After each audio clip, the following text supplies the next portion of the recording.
আসসালামু আলাইকুম। সময় যখন মানুষের খারাপ যায় তখন সব দিক থেকেই খারাপ হয়। কোনো কাজেই ভালো হয় না। সবসময় খারাপ মানুষের কোনো নজর লেগেই থাকে। যখন বিপদ আসে তখন সব দিক থেকেই আসে। মানুষের রূপ যে কত প্রকার তা মানুষের দরিদ্রতা না আসলে বোঝা যায় না। সহায় সম্বলহীন হলেই বোঝা যায় কে আপন কে পর। বিপদে কারা পাশে থাকে। কিছু অংশক মানুষ তার অতীত ভুলে যায়।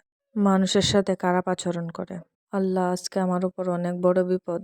তুমি আমাকে রক্ষা কইরো। আমি জানি না কেন কিছু অংশক মানুষ আমার প্রতি জিদ। তারা সবসময় আমার খারাপটাই চায়। আল্লাহ, তুমি সকল বিপদ আপদ থেকে রক্ষা কইরো। মানুষের জীবনে কখন যে কার কি হয় কেউ বলতে পারবে না। কখন কার সময় খারাপ আসবে কেউ বলতে পারবে না। তো একটু ভাবা উচিত, সবার জীবনে দুঃখ কষ্ট আছে। আল্লাহ তাআলা যে কখন কাকে কি করবে কেউ বুঝতে পারবে না।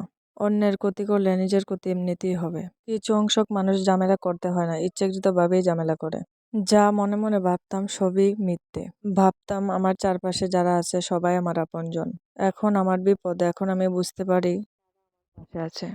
কিছু অংশক মানুষ তো কিছু করতে হয় না, এমনিতেই আঘাত করতে আসে। আগে জানতাম মানুষের সাথে ঝগড়া বাজালে তার প্রতি হিংসা হয়, তার প্রতি মানুষ অসন্তুষ্ট থাকে। কিন্তু এখন বুঝতে পারি কিছু করতে হয় না মানুষের সাথে, এমনিতেই তাদের হিংসা জন্ম নেয়। কারণ কথায় আছে, আপনি যদি খাইতে পারেন তাও সমস্যা কিছু অংশক লোকের, আর যদি না খাইতে পারেন মানুষের ধারে ধারে যান তাহলেও তাদের সমস্যা। তারা আরো বেশি করে দুর্বলতার সুযোগ নিতে চায়। তাহলে এখন কি আর করা? আল্লাহ তাআলা ছাড়া আর কেউ নাই। আর এখন এটাই বুঝতে পারছি, কারণ ছোটবেলা থেকে যাদেরকে বেশি আপন ভাবতাম আজকে তারাই বেশি কষ্ট দিচ্ছে। কারণ সময় মানুষের অভাব আমার কাছে। এখন দিনটা এমনই খারাপ যায়, আগের কথাগুলো মিস করি। আগের জায়গাটা খুব বেশি মিস করি, যে সময়ে কোনো চিন্তা ভাবনা থাকতো না, সবার কাছে ভালো থাকতাম, কেউ আমার প্রতি হিংসা থাকতো না, সবাইকে ভালো জানতাম, মনে হতো সবাই আমার আপন।